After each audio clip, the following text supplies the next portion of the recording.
Hey guys, if you enjoy this episode, please support this podcast by going to talkmurder.com/join and becoming a Talco Supremo.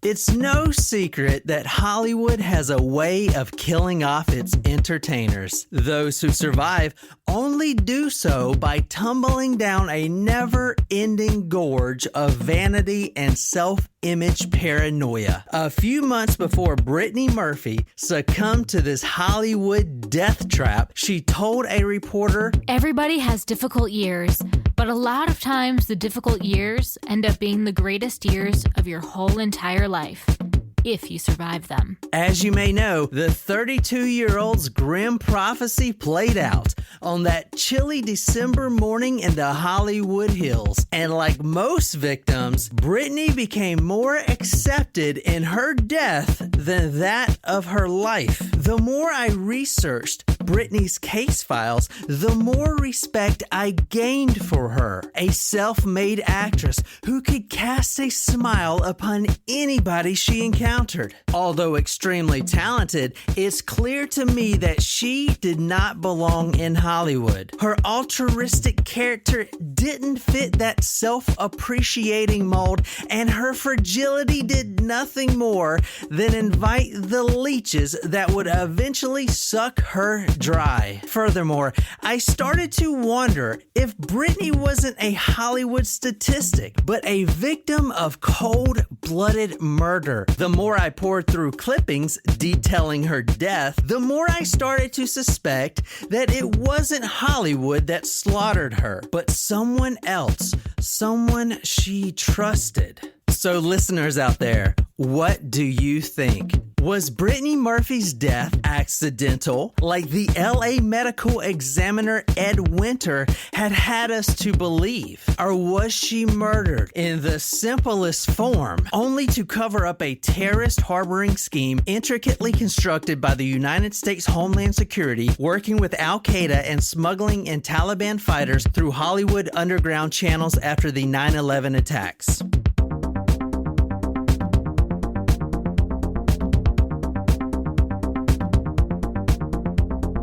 So John today went to get his hair cut with me because, you know, she was able to take us both at the same time while my hair was setting. Mm-hmm. And so she cut John's hair. She did a great job. She had to fix up a little bit what I did. And then, John, why don't you tell me what you just thought was a little bit different from, I mean, granted, I have a female hairstylist versus like a male barber. It's not to tell. He just gets a little close sometimes. He's this older guy. I think we figured out he's 75, and he just kind of pushes up on you and puts his hand on your shoulder and talks in your ear. And it's not weird. I mean, you could feel like his bulge, and that's kind of weird, but it's not like really weird because he's an old guy. It's not, and he does it to everyone, all the guys. He does it to all the guys in there, so it's not just a sexual thing. that doesn't mean it's not a sexual thing. It just means he doesn't discriminate. He's got a wife. Doesn't matter. Again, He just stands right up to you and just talks in your ear. But he's a hair cutter. He's checking your bangs and stuff, you know? Nope. I mean, the fact that he's old also doesn't matter. I mean, think about all the Catholic priests or like, you know, there's no age for people to do wrong things. It's not weird. The haircuts do take quite a while, though. Surprise shots. Surprise shots. We don't know what they are because they're a surprise. And that was featuring my new Talk Murder to Me bongos. They're so beautiful. They really are. And I went to go pick them up just now, and I was like, wow, these are so heavy. I could probably like get an arm workout. Yeah, like, do some crunches. I'm gonna do some curls with them. Also, news update going on day 10 of not drinking for me, which honestly has not been that much of a challenge. That's good. So we'll see what happens after the wedding. Who am I kidding? I mean, like, I'm dying for a beer, but Well, give me a shot. Come on, Nicole, let's take a shot. Oh, wow, so good. Delicious. What is that, butterscotch whiskey? schnapps. Butterscotch schnapps. Schnapps. That's What do like they call really that? good. I could drink I don't that know. straight. I think it's a German or an Austrian thing. Schnapps. Fire Department 97, what's the address of the emergency? 1895 Rising Glen Road. What's the phone number you're calling from? Street. Tell me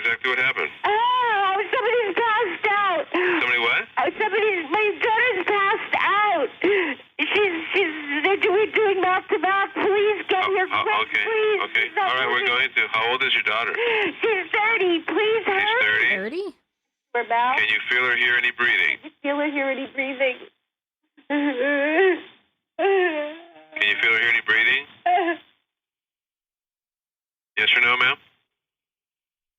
Hello? Hello? Hello? Just a minute, please. It just takes a second. Can you feel or hear any breathing? Can you hear anything, Simon? Yes or no? Yes or no? No. Okay, all right. Listen to me carefully. I'm going to tell you how to do compressions, okay? Brittany, please come back. Ooh. Ma'am? Ma'am? Is he still pumping on her chest? Yes. Okay, he needs to continue, okay? He is. Did anybody see what happened? What am I gonna do? Please, Ma'am? Ma'am? Did anybody see what happened? She was dizzy. She couldn't walk right. She's had a cold. Oh my God. Is she taking any kind of medications at all? What? Is she taking no medications? All right, so Well, that's a strange phone call. She sounds like what I would imagine an actress on a television show to sound like. Like, her sobs seem very pronounced. She sounded like Lucy while she was sobbing. Yeah. what do you mean, Lucy? Yeah. Yeah. Holy shit. Or like second episode Yeah. in Real Life reference it, but like the part in Rat Race where all the Lucys are on the bus. and then- Yeah. I love that movie. It's the second show in a row you've brought it up. Yeah, it's. Oh, I have to say, I think it's highly underrated. But we already know my opinion on that. And if you haven't seen Rat Race, you need to see it. All right, so that happened December 20th, 2009. And let me tell you a little bit about the house, and maybe you can guess whose daughter she was talking about. Because did you hear her say, someone is passed out?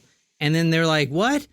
My daughter is passed out and not breathing. Yeah, her daughter, Her daughter, yeah. who is 30.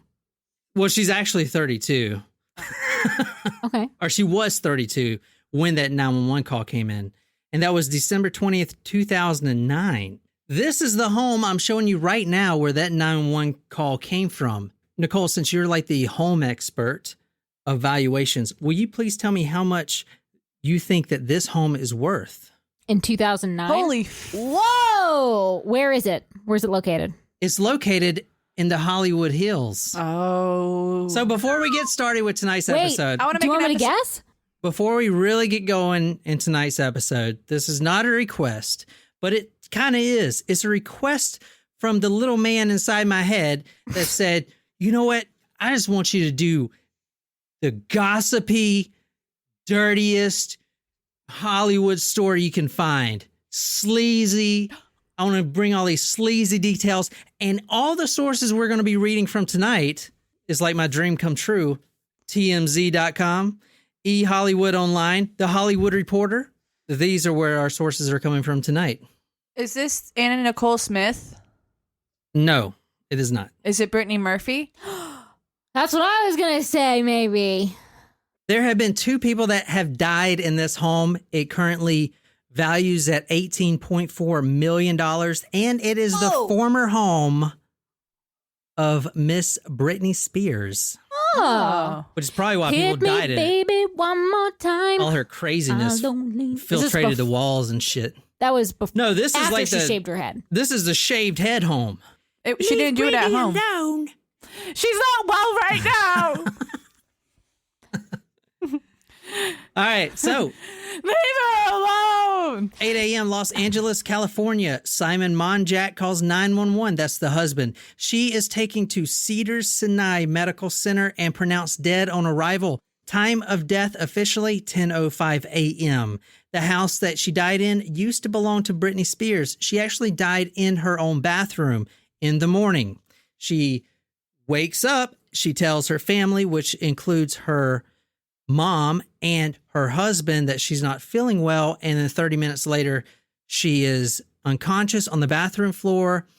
The mom and the husband put her in the tub, try to put water on her to get her to come back. She vomits a bunch.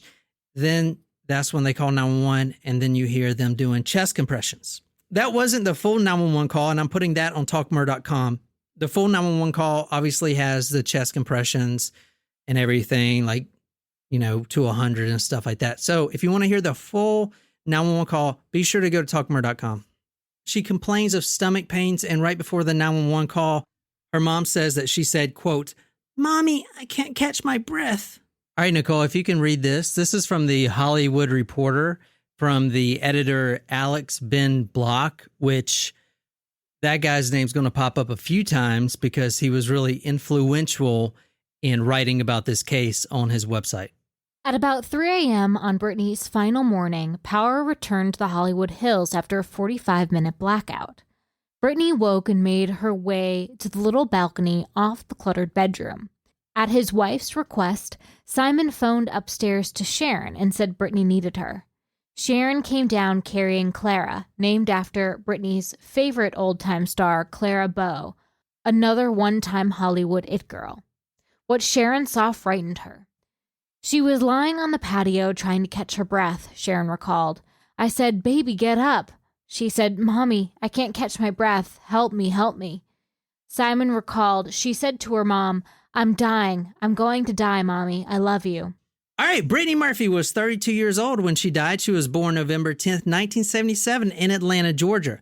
Her father was actually into organized crime, and he doesn't stay in the picture. He stays down in Georgia, and Brittany actually moves to New York and then California, which we'll go into. So tell me right now everything you know about Brittany Murphy, because I know you want to. Clueless. Oh, yeah. Also, the movie with Ashton Kutcher. They were dating for a while. My boss's daughter. No, one? that's Tara Reid. Oh. This is yeah. the one where they're Yeah. and they get Just stuck married? in the yeah, just married. That's Yeah, what I Just thought. Married. Yeah. She was also in 8 Mile and Don't Say a Word. But did y'all know that she was actually, when she was a teenager, in one of my favorite shows growing up? It's not Saved by the Bell. It's one of my big high school crush. She has a weird name, starts with a T, Boy Meets World. and ends with orangutan. Yeah, there you go. Topanga. Topanga, yeah. But that's not Topanga. No, it's not Topanga. I was trying to tell you what show she was in. Well, what part did she play? Topanga's my best friend. She's always my partner. There are so few people who get me. Really now? Oh, yeah. I could call her at like 3 in the morning and not say one single thing. Yet somehow, she knows it's me. Go figure. All right, so I'll put that clip on talkmore.com. That's her on Boy Meets World. A lot of people don't know she was on that show, and she was only on that one episode. Oh. Obviously, she got really famous after the movie Clueless, which I've never seen, but it does have a young Paul Rudd in it. Mm-hmm. And it also has Alicia Silverstone? uh-huh. Is that who you're thinking? No, I was thinking of David Faison. The guy from Scrubs? Yeah. You guys want to take a guess how Brittany Murphy died before I tell you? Drug overdose. That's what it was ruled anyway. Mm-hmm. The official, and we're going to go over the autopsies here in a minute, but the official cause of death was pneumonia. Oh. Did she actually have pneumonia? There is a lot of speculation, as you'll see, that Brittany Murphy's death was not accidental like the autopsy report says. But first, before we go into any conspiracies... I would say accidental if it was pneumonia. Like, that's weird. Right off the bat. Before we go any further with any conspiracies or anything, or any of the backgrounds of any of the people involved, let's take a look at the official autopsy report. Right off the bat, you see the opinion of the coroner says community-acquired pneumonia. Okay. And then what does the subline says down here? Iron deficiency, anemia, multiple drug intoxication. The official reports say she died of pneumonia, a low iron deficiency, and an interaction of different prescribed medications. Not like cocaine or anything like that. She wasn't doing 8 balls or anything like that. In fact, she came out to the media, even though everyone thought she was heavily on drugs, she came out before she died, obviously, and said that she has never done coke in her life. She doesn't drink. She looked bad. Do you remember? I always get her and Nicole Richie to be confused. To be honest, I don't know why. They look kind of similar to me. I feel like I didn't know a lot about her. Who? Brittany Murphy? Yeah, growing up at the time, I knew she was in Clueless, but I didn't really think of her as an A-lister at the time because I didn't know a lot about. Her name wasn't in a lot of things. Like her most recent movies that were popular were Little Black Book and Uptown Girls. Is Uptown Girls the one with Kate Dakota Fanning? Yeah, but like, was that the one where the girl was like needed a babysitter? Yeah, with Kate. What's her face? The one that's in How to Lose a Guy in 10 Days. Hudson. Was Kate Hudson in that?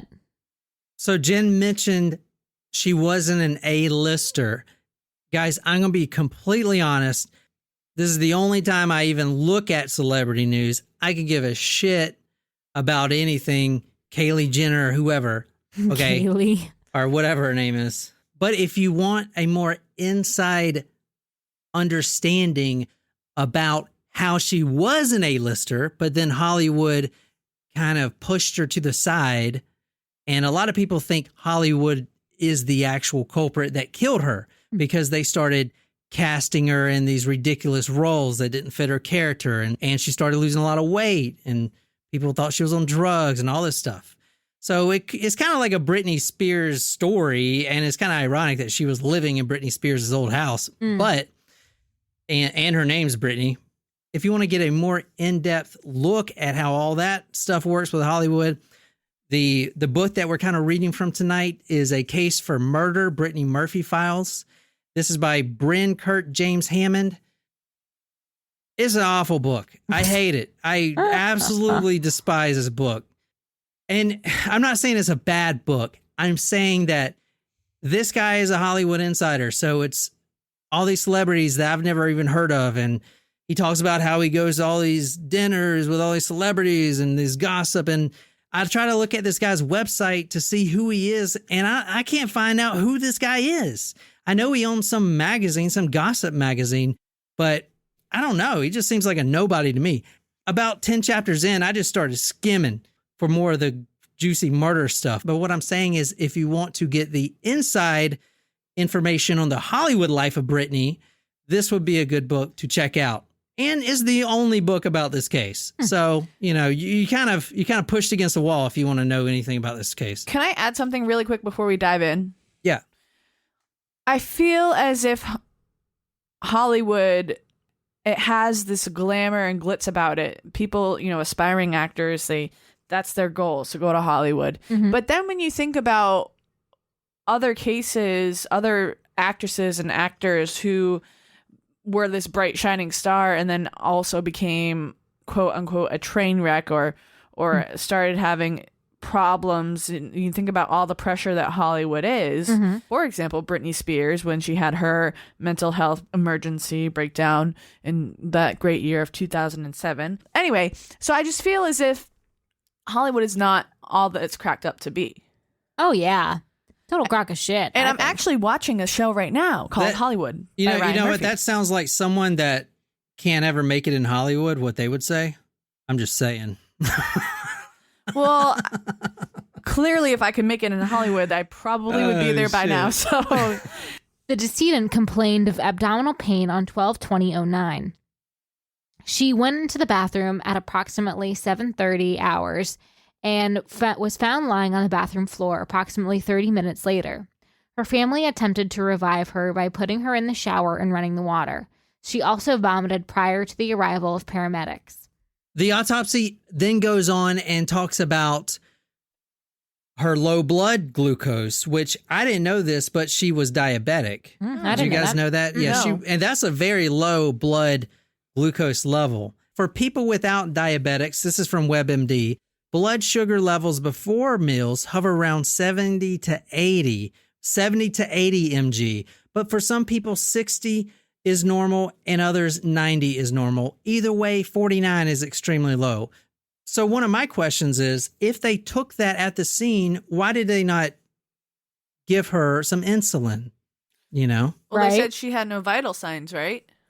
No, she did when they first got there. There was about 2-minute period that was unaccounted for where they said that she was unconscious but still had vital signs. And then she goes asystolic, which is cardiac arrest rhythm with no discernible electrical activity on the EKG monitor. Okay, so basically flatline. Then they rush her to the Mount Sinai Hospital where she's pronounced dead at 10:05. But she was, as I said, dead on arrival. That was just the time they marked it.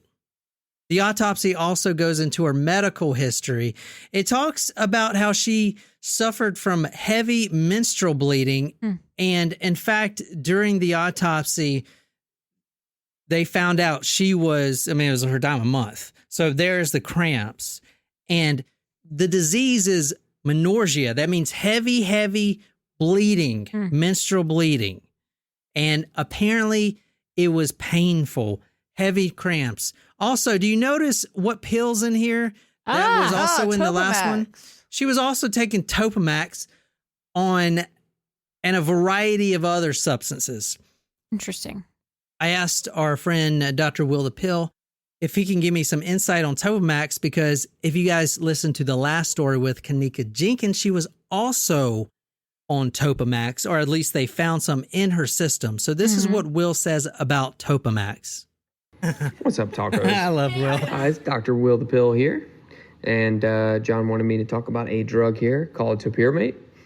Brand name Topamax also goes by Trokendi XR and Qudexi XR. XR just means extended release. It's classified as an anti-epileptic drug, and it's also used for migraine headache relief treatment. It can also be used off-label for alcohol abuse treatment. Off-label would just mean that when the drug was studied initially, it wasn't one of the approved uses that they studied, but they found out later that it can be used for that kind of through trial and error in the field. So the interesting part there is that I actually found topiramate was one of the drugs that prison inmates may try to abuse. Not that people outside of prison wouldn't, but people inside of prison would be the most desperate and really the most creative drug seekers.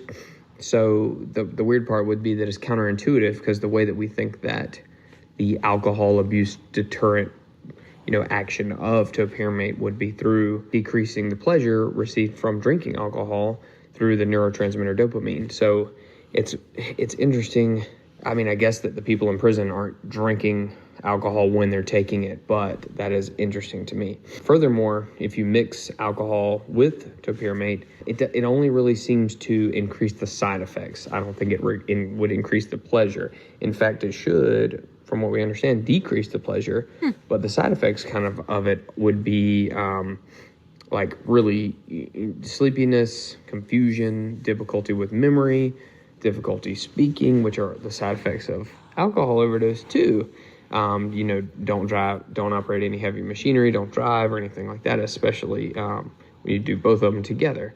So I don't know the story here, but John did say that it might involve alcohol. And another weird thing he said, that it may involve like cold or hypothermia. And I said, what the heck? But I looked it up, and initially I couldn't find anything about topiramate and hypothermia. But upon doing a little further digging here, I found out that if topiramate is mixed with a valproic acid drug, which would be like Depakine or Depakote.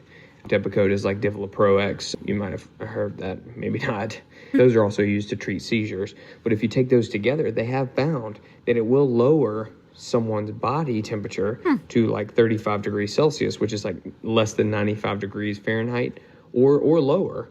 That is drug-induced hypothermia. Wow. Because obviously 98.6 is your, average body temperature.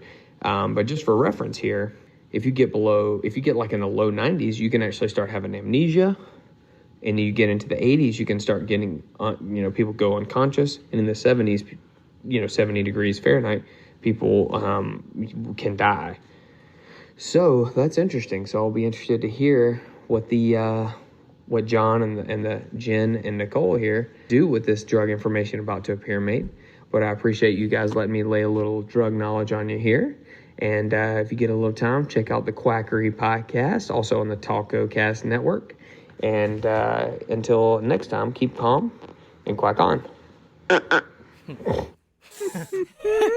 Thanks, Dr. Will. That explains a lot about the last story. Yeah, that's what I was thinking, especially the confusion and inability to walk around and stuff like that. That's the first thing that came to mind when he was talking about those side effects. So listeners, if this is your first episode, what he's talking about with the hypothermia and also the confusion, go back and listen to the Kanika Jenkins episode, her mysterious death. She was also taking topiramate. So that explains that story almost perfectly. Yeah. For me, at least. Yeah. Holy shit. At the time, everyone thought that she was anorexic or bulimic or something, but the autopsy states that she appears well-developed, normally muscular and slim, but not excessively thin. In fact, she gave an interview to the press when they kept badgering her about her weight loss. She says, it's just my face. You know, when you grow up and you get older, your face slims down. And you see from the autopsy that she actually wasn't excessively thin. I don't know if this is thin or not, but she was 115 pounds. That's pretty thin. This is a quote from Brittany Murphy about her eating disorder. This is from E! Online, December 20th, 2019. There have been so many rumors in the past couple of years, Murphy said to Cosmopolitan in 2004. I'd rather not perpetuate something that isn't true. But no, I've never had an eating disorder, and I don't do drugs. I have a glass of champagne now and then. I'm generally the person dancing at a party who everyone always thinks is the intoxicated one, but I'm really not. So all I have to do is age and my face will get slimmer, because that hasn't worked for me since. Now, the autopsy is very detailed. It talks about her history of a heart condition, too. In fact, she had mitral valve prolapse, which basically is this intake valve in your heart chamber. And I'm not a medical professional. And you're looking at a picture right here. This is the mitral valve. And this in her heart sometimes wouldn't open and close properly. So at the scene, she was going into cardiac arrest. Okay. She basically had a heart attack on top of pneumonia. That is kind of the official opinion. She was. It doesn't sound like she was a very healthy person, unfortunately. No, she was extremely healthy. She was. She would. I mean, all those Hollywood diabetes. types are. She had. Well, not type 2 diabetes, type 1 No, diabetes. but I mean, you can't help that. But I mean, it's still not like she is not a. She's a person that has diseases. She has a heart issue. She has diabetes. You know what I mean? Like she has anemia. She has menstrual issues, like but not to any fault of her own. That's what. Yeah. I'm not saying that it's anything that she did or like she was addicted to drugs and therefore it led to all these problems. I'm just saying like some people are just unhealthy, and I don't mean that from her actions. She just has a lot of, unfortunately, health issues, predisposed conditions. Yeah. The family of Brittany Murphy has told investigators the actress had been suffering from flu-like symptoms in the days before her death. Okay, what you're listening to now is from the Associated Press. I guess couldn't find it from a TMC reporter, so. Murphy died Sunday after collapsing in the bathroom of her Hollywood Hills home. Authorities now say it appears the 32-year-old actress died of natural causes. Officials say an autopsy is complete, but they're waiting for the results of toxicology and tissue testing before determining an official cause of death. Investigators also interviewed Murphy's personal physician and examined prescription drugs taken from her home. We come out, we look at everything, any prescription meds that we do take. We will have to analyze everything and go from there. Paramedics tried to revive Murphy, but she was pronounced dead on arrival at Cedars-Sinai Medical Center. As they brought her down the hill to the fire truck, they were trying to administer CPR and resuscitate her. And then they got her to the fire truck, and they were trying to revive her. The hospital said the actress died of cardiac arrest. The autopsy found no apparent signs of trauma to the body, and police do not suspect foul play. Now, let's get into some conspiracy-ish stuff. One of the reasons that Brittany Murphy's sudden death was suspicious to all the reporters is because the husband, Simon Monjack, which papers will later refer to him as Simon Konjac, he told the medical examiner not to do an autopsy on his wife. That's weird. I'll give him that. Yeah, it's really weird. And the coroner actually has the last say, so he was like, no, we're doing this autopsy. You really don't have any say in it. Mm-hmm. That's strange. That's strange. Like, why would you not want the autopsy performed unless you have something to hide? Unless it was a religious belief. True, but... Where's the ticket? We're back with Simon Monjack and Sharon Murphy. You didn't want an autopsy at first? No, I didn't. Are you a religious Orthodox Jew? I was. Orthodox Jews don't want autopsies, right? It wasn't that. I mean, I could blame the religion. It would be the easiest thing to do. There was this woman who just lost her daughter who to us, it was such a shock. This pristine body that was curvy in all the right places and the skin like silk. And how could I say in front of her mother, cut her up? I mean, it was just what kind of unfathomable. insanity is that? So what did they do? They cut her up anyway. But that's fine, because that's the law. A 32-year-old dies without any illness, and we want to know. We've spent many... So you're conflicted. You don't... Yeah, it kind of seems kind of weird to me. A little shady. A little shady. And that's one of the reasons why he got his name Konjac. Anyway, this is another thing that I want to throw out there. This is the mother and Brittany's husband. They look a little close. No. Yeah. And in fact... Wait, are they in a relationship now? I never said that. I've never said that. He's deceased now. How did you know that? I didn't say I didn't know anything about this story. Okay, yeah, Jen is right. So 5 months later, and I was going to get to this, Simon Konjac, the husband, died in the same room, the bathroom, with the same condition. Pneumonia, the same everything, exact same. All right, so after Brittany Murphy's death, her mother, Sharon, they did like a photo shoot together for some reason. Brittany, come on, girl. You could have done way better. Like, he looks like he could be her dad. Well, he is 8 years older than her. He looks a lot older than 8 years old. Like, look at this. Is that not weird? Yeah, that's weird. So go to talkmore.com and tell me what you guys think. Do you think this is some kind of sexual thing going on? Because everyone else does. I mean, they're a little close there. I don't know. I mean, it doesn't have to be. I mean, look at this picture. Yeah. Maybe it wouldn't be if he didn't look so much creep? older. Like, he does not look young enough to be Brittany's spouse. And age isn't everything, you know, but like... But you could almost easily see them as a match more than him and Brittany.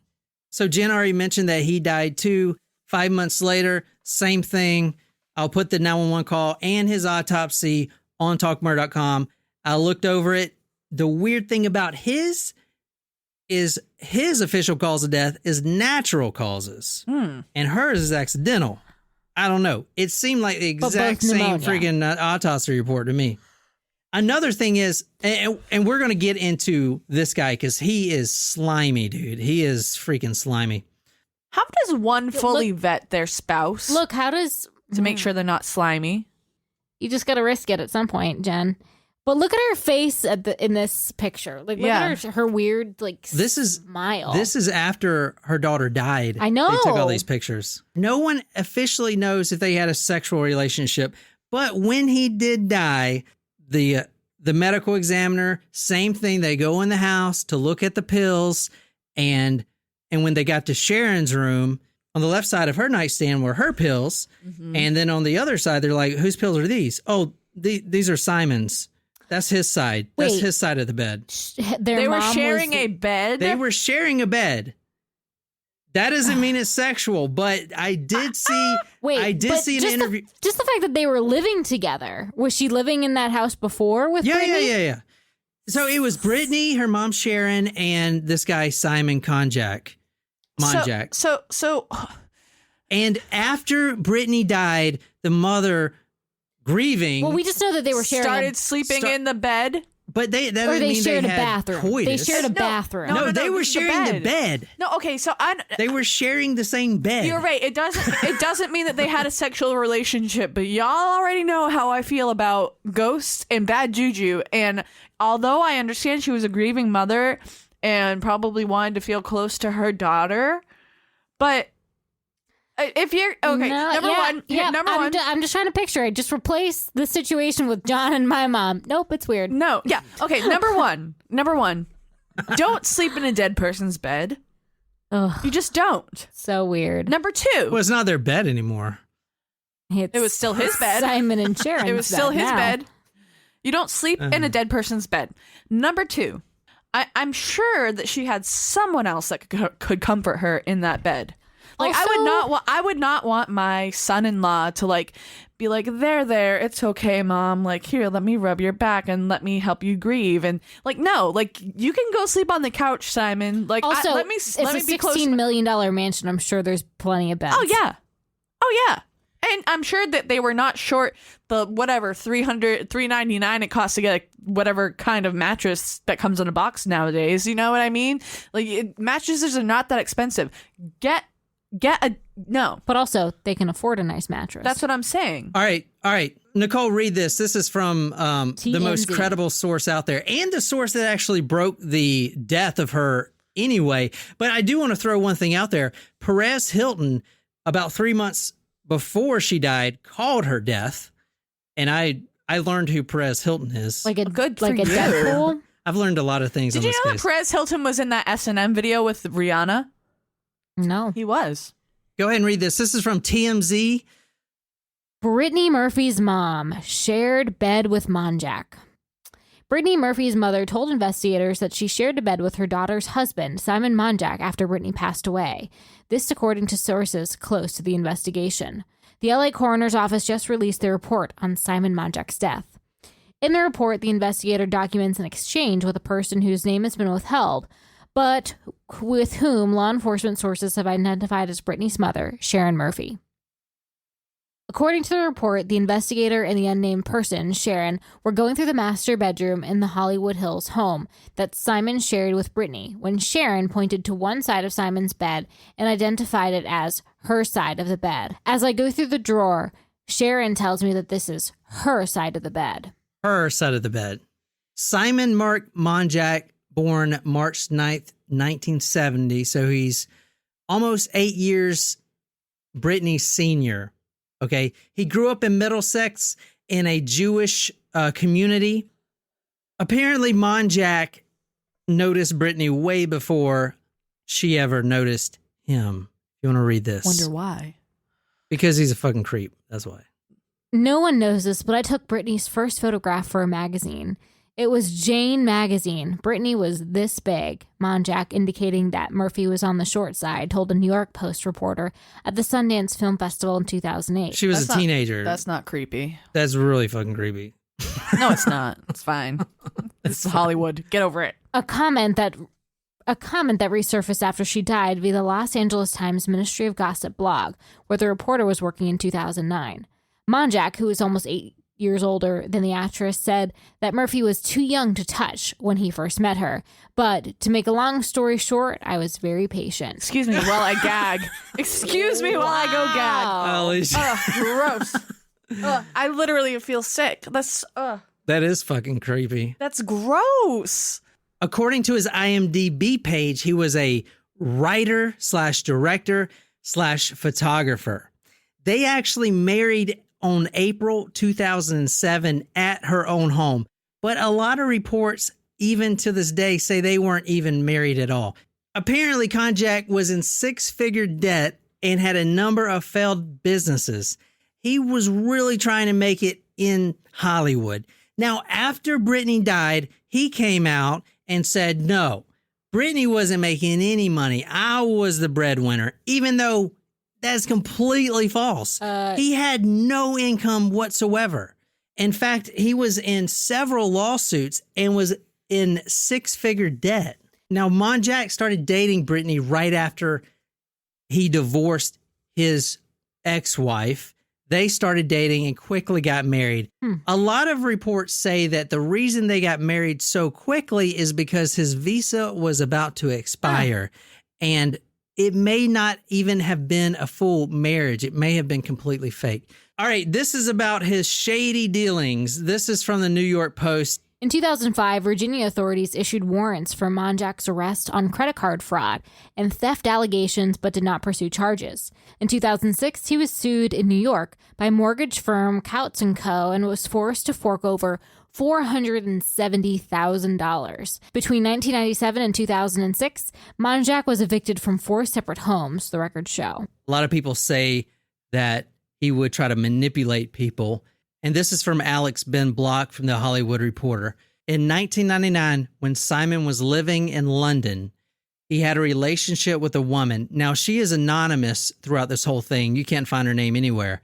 But apparently, she had filed a letter to the FBI calling Simon a con man, quote, usually cons good, honest, trustworthy people. Simply because they cannot comprehend that a person can be so deceptive to that extent. It's almost unbelievable. I believe he is sick and lies continuously, defrauding people, hurting people, including his own family. He himself has admitted this to me.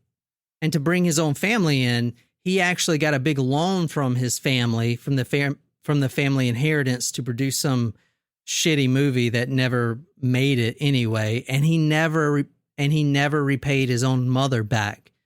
So it's kind of messed up. Wow, yeah. Obviously, no one believes that Simon had anything to do with Brittany Murphy's murder or accidental death, because 5 months later he died of the very same circumstances. Or I kind of think maybe he wasn't on her death, but then the mom killed him, like helped kill him. Like, I kind of am thinking maybe the mom and son had a plot together to kill Brittany, and then the mom killed him so that she could get all the wealth. And we'll get to why that theory doesn't really hold water, and it's very simple. The mom is basically killing the golden goose. But she gets the inheritance, doesn't she? Brittany actually wasn't making a ton of money. Well, they're in an $18 million house. They probably have investments and stuff like that. But I'm going to get more into Brittany's mom here in a minute, so don't worry about it. Okay. But apparently they were really close, best friends. But, she could have carried this out. In fact, that is one of the very plausible theories, because Brittany's own father came out of the woodwork, and he is the one that initially claimed that the mother probably poisoned them, because they both died of pneumonia in the same freaking bathroom, and she didn't. And she's the oldest out of all of them. Now, I know I'm harping a lot on this guy, Monjack, but one of the theories is all of his shady dealings and his past got them both killed. You can see that, right? He owes a lot of people money. Yeah, he's clearly an asshole. Whether he had anything to do with the murder, yet to be seen. But he's definitely a character who could have done it. And you're about to see in a minute, he actually owed this guy in Cyprus like $600,000. He's had some very shady dealings, from real estate investments that he walked away from conning people for fake movies. He was going to produce a movie, but then he just ends up taking the check and runs. He had a lot of shady dealings. Anyway, this is from a New York attorney, if you want to read this. Richard Golub, a New York attorney and best-selling author who got involved with Simon writing a script for what became Factory Girl, says he wasn't very good as a screenwriter, but could spin self-aggrandizing stories. Finally fed up, Golub investigated Simon and confronted him. I said, I really don't want to be in the business with someone who is flim-flamming people, Golub told me. You've left a trail of people behind that are going to sue you because you took their trust funds or inheritance or conned them into investing in projects you never delivered. Later that night, Simon called Golub. He said, "Look, you really have my number," Golub said. "I've led this really fucked up life, and I really have conned and cheated a lot of people. But I'm turning over a new leaf." That's like exactly what a con man would say, too. I Yeah. recognize that I may have screwed people over, but I'm different now. Yep. The reason all this is important is because one of the main theories is someone off these two guys and someone in the industry who has a lot of wealth. I mean, if you think of a big film producer that he may have screwed over or something or has dirt on or something, you don't think that that film producer with all his wealth could pay off that medical examiner? I mean, you saw the medical examiner video. That guy looked sleazy too. Yep. I could probably pay him $500 to say something. Yep. He looked freaking cheesy sleazy. Oh, yeah, he was thrilled to be on camera. Not only did he screw over all these people, Simon actually left his fiance for Brittany, and Brittany didn't even know anything about this until he was already, shacked up living in her home. He leaves his fiance with an LA apartment that was unpaid for, so they had unpaid rent. He basically walks out of the contract and numerous bad checks, all left to her. That's what kind of guy this is. So what a gem. So does someone have a motive to kill this asshole? Fuck yeah, he does. But how do you fake pneumonia? And I didn't get into this too much, but Brittany and Simon, even though he was most likely just using her, she was a part of him. She really, truly loved this guy. Everyone has said that, and all these actors had went up to her and tried to explain this guy's background and how shady this guy is and everything else, and she just wouldn't have it. What a douche canoe.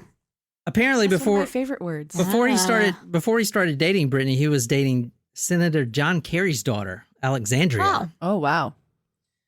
Too bad for her as well. Yeah, he is a complete creep. As soon as Brittany dies, Monjack tried to get a book deal for Brittany's life and wanted to profit off her death.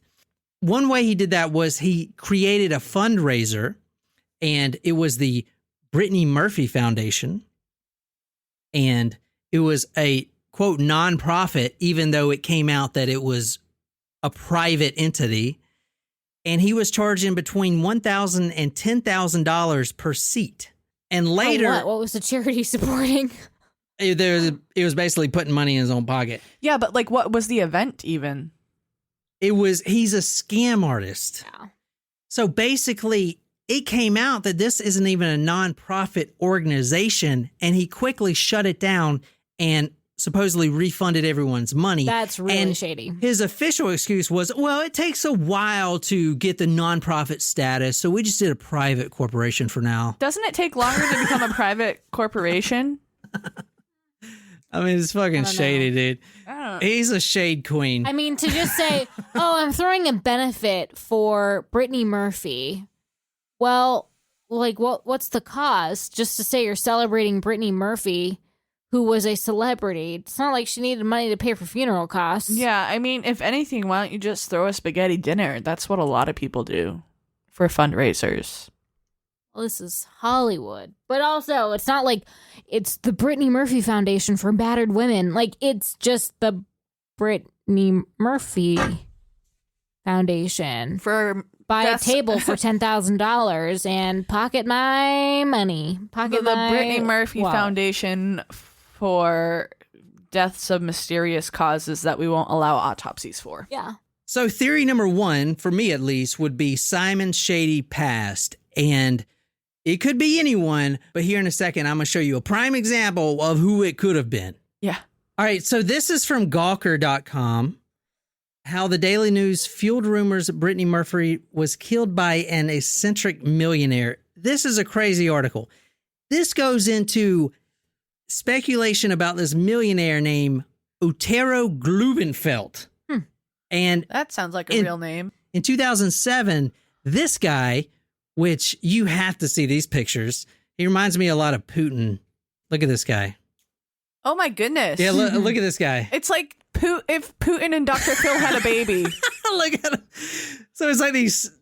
Oh my gosh. It's literally. What the hell is this guy? It's literally Vladimir Putin and Dr. Phil combined into one. He's got his shirt off. Oh my goodness. This is the craziest shit. So this guy's apparently a millionaire. And in 2007. And he blogs every day? In 2007, he posted this thing on multiple boards across the internet that said this, if you want to read this. So he posted this on Monjack's IMDb page, which has since been deleted.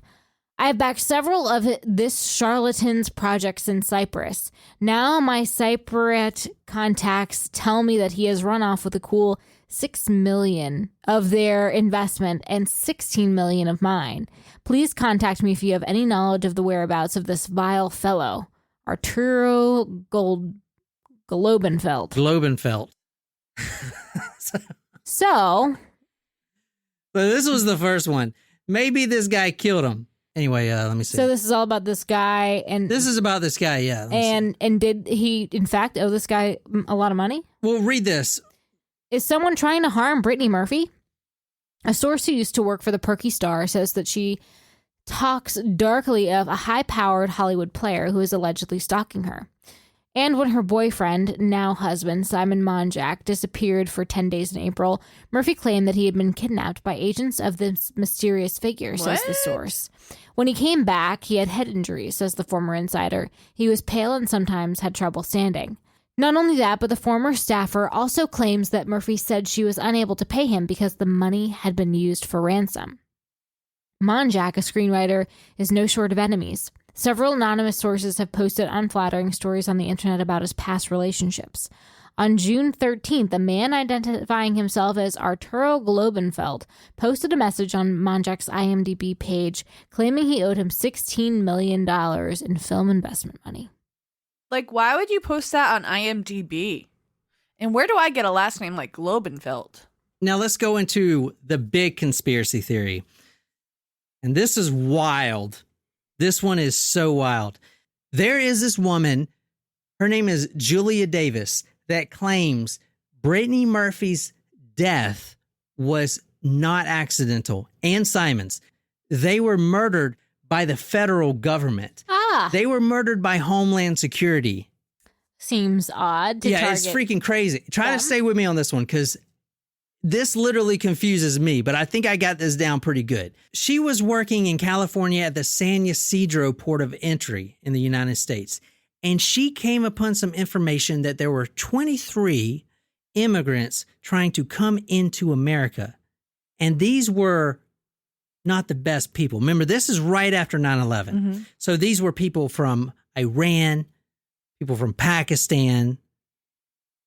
You know, these were Al-Qaeda members.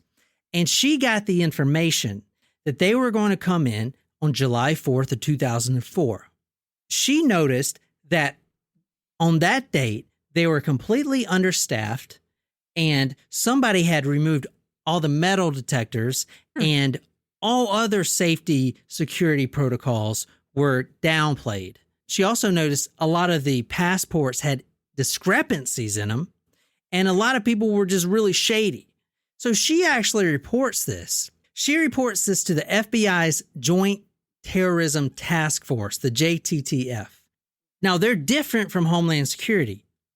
This makes Homeland Security look like they just shit the bed and let all these terrorists in. Or we're about to, right? Are about to. Or there's some other plot. Yeah. And this goes way up to Bush. Okay, her story goes way up to old Bushy Bush, our old president. Okay, that's how far this goes up. But they basically harbored these terrorists in America on purpose. And so she whistleblows to the FBI.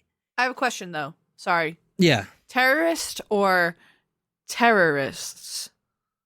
Like, did we know they were terrorists? Or is she saying they're terrorists? She's saying they're terrorists. Okay. They're from Iraq and Iran. They're terrorists automatically. I can say that because I've been over there. And I know They were Taliban members. No, they're Al Qaeda members. Okay. It's different. Yeah. Okay. So they were coming in, and she blows it to the FBI, and that put her and her husband, BJ Davis, which is the best name ever, on some sort of watch list. Obviously, she gets fired. And I made this report to the FBI's Joint Terrorism Task Force, and Homeland Security does not like to be exposed in being ineffective and not doing their job when American people are being led to believe that we are being protected from terrorism and that borders are safe. And very much the opposite is true. So in response to me embarrassing Homeland Security, I have endured, along with my family and witnesses, the wrath of American government, where they declared me a domestic terrorist, which was absolutely false designation, raided our home with a Black Hawk helicopter and a 27-man special response team, and it actually expanded more manpower and more resources than they did for the raid of the compound where bin Laden was said to be hiding. Okay, what does this got to do with Brittany Murphy? That was a great question. How is Brittany Murphy involved in a terrorist harboring scheme? What the fuck? Is it Golden Flat? No, it's not Golden Fletcher. We were told that members of Al Qaeda were plotting to come into the U.S. using land borders with Mexico. And one of the dates when suspected activity was to take place was 4th of July. So that was designated as a special date to watch. And now, before I link this to Brittany Murphy, let me tell you about her husband, because her husband works in Hollywood. So now I'm a small world. Yeah, small world. So this is her husband right here. This is his website right here. This is all the things he's done. He's a stuntman, basically. He played Spider-Man. He's a stuntman for Spider-Man. He played a lot of Star Trek characters, apparently, and other shit. So he's a stuntman.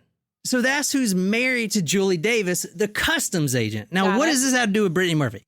Well, apparently, they all come to know each other because Brittany Murphy worked on the same set as BJ Davis, and that's how they came to know each other. Plus, Julie Davis claims that her daughter actually is best friends with Brittany Murphy. Now, none of this can be corroborated other than these two jackholes saying that it's the truth. Brittany had been called as a witness in the Julia Davis case, a former federal officer who had reported a national security breach and targeted with massive acts of retaliation that included warrantless surveillance by the Department of Homeland Security, NSA, IRS attacks, 2 selective and malicious prosecutions. Julia Davis and her husband, film producer director BJ Davis, were exonerated of any wrongdoing with the false charges dismissed. The Hollywood couple sued the Department of Homeland Security, Herbert P. Coffer and Jeffrey J. Deal, naming Brittany as a witness to the excessive and gross government misconduct. The agency could not afford Brittany Murphy to testify in a very public and revealing trial by jury. Brittany reached out to her father and the Davises as she became the target of the government. Her husband Simon was attacked in the same manner as the Davises. The Department of Justice had targeted Brittany and Simon to be prosecuted for visa marriage fraud, as FOIA papers revealed. Those terrorists apparently came in the United States, and she couldn't do anything about it. So she files a formal complaint to the FBI. And after that, from what she claims, she and her husband, BJ Davis, have been constantly hounded by the Homeland Security.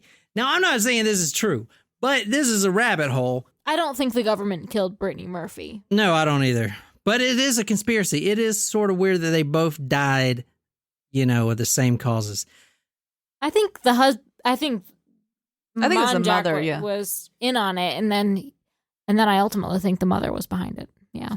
Another thing about the mother being the prime murderer, she got a lot of backlash from the media because she didn't act quick enough. There's a lot of articles online that say if she would have just brought her daughter to the hospital, right then and there, the night before when she started having all these problems, she wouldn't be dead. And this is a quote from her. This is Mother Sharon talking about why she didn't act sooner. Sharon and Simon were sympathetic, but Brittany frequently complained about ailments, so they didn't take it seriously. She was always so dramatic, Sharon said. I've replayed that so many times. She asked if she could use the oxygen, but Simon said her heart could stop with oxygen. Sharon then made her daughter hot tea with ginger and lemon. Her lips were parched. She was dehydrated, Sharon said. So I made her drink that. Okay, so let's end it there because this has gone on way too long and I really don't want to make this a two-parter. But before we go, a few things that I didn't talk about during the story. Number one, there is a heavy metals report from Brittany's hair. Apparently the father had clipped off some of Brittany's hair, took it to an independent lab, and they detected heavy metals, which goes along with this government theory. But that also can be rebutted because hair dye has the exact same heavy metals in it. So you'll see that. But I'll put that toxicology report on talkmurder.com. And also a route that the mother went down is that her daughter was killed by mold toxins in the home. Now, they found no mold toxins in the home whatsoever. But for some weird reason, the builders who built the home settled, and it was like a $600,000 settlement check. So if there was no mold toxins in there, like why did they give her all this money? I don't know. This story can go 1,000 different ways, and I literally could make 10 parts on this. But honestly, I'm done. I'm done with it. I'll do a write-up on talkmurder.com for you guys, and I want to know what you guys think. Seriously, I believe that the mother and her husband were sleeping together way before this, and perhaps the mother has something to do with it. It's really weird that Simon did not want an autopsy, and the mother, her 911 call, it seemed fake to me. I definitely don't think she died of pneumonia. I believe it was something else. It's just too suspicious. And then Simon dies 5 months later of the same causes. I mean, come on, man. Like, I don't know. What do you guys think? Let me know. Go hit up our Facebook page or whatever, and I'm going to sign us off. If you've enjoyed this episode, be sure to hit that subscribe button on whatever podcasting app you use. If you like this story, you can follow us on social media, Facebook, Twitter, Instagram. If you're absolutely obsessed with this podcast and want to become our Hollywood star, go to talkmurder.com/join. Become a Taco Supremo. Get a badass t-shirt, sticker, swag, a lot of love. Shout it out all over the place. Tell me what story you want me to do. I'll research it and I'll dedicate it to you here on the Talk Murder Me podcast. My name is John. I'm here with Jen and Nicole. And until next time. Yeah. Yeah.